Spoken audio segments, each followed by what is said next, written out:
again. Fasterman wekugaza nawana le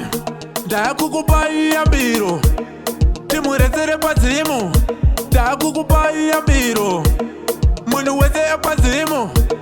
Dzango Nharo kurora mukadzi Dzango Nharo kubhadhara rora Dzango Nharo kurora mukadzi Dzango Nharo kurora nemombe Dzango Nharo kurora mukadzi Dzango Nharo kubvisa mazimari Dzango Nharo kurora mukadzi Dzango Nharo kubhadhara rora vana mai vana baba matiregerera vana hunhu vana tete vana kule matiregerera vana hunhu anokupa chikafu akamira kuzoti bonde izero dzega dzega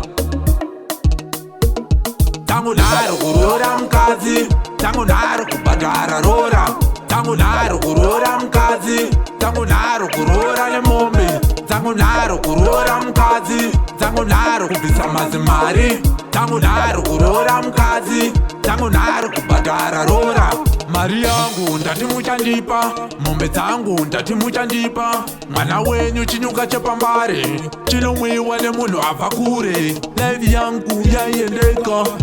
paya ndisati ndabhuroka pandaiva ndega ndaizvifarira pati nhasi ndave kutambura Dzango Nharo kurora mukadzi Dzango Nharo kubhadhara rora Dzango Nharo kurora mukadzi Dzango Nharo kurora nemombe Dzango Nharo kurora mukadzi Dzango Nharo kubvisa mazimari Dzango Nharo kurora mukadzi Dzango Nharo kubhadhara rora vana mai vana baba matiregerera vana hunhu vana tete vana kule matiregerera vana hunhu anokupa chikafu akamira kuzoti bonde izero dzega dzega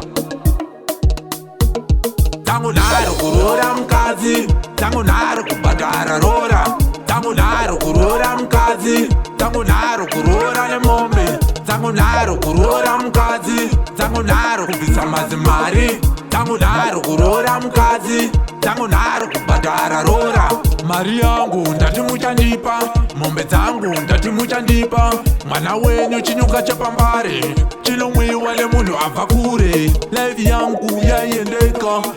paya ndisati ndabhuroka pandaiva ndega ndaizvifarira pati nhasi ndave kutambura Dzango Nharo kurora mukadzi Dzango Nharo kubhadhara rora Dzango Nharo kurora mukadzi Dzango Nharo kurora nemombe Dzango Nharo kurora mukadzi Dzango Nharo kubvisa mazimari kurora mukadzi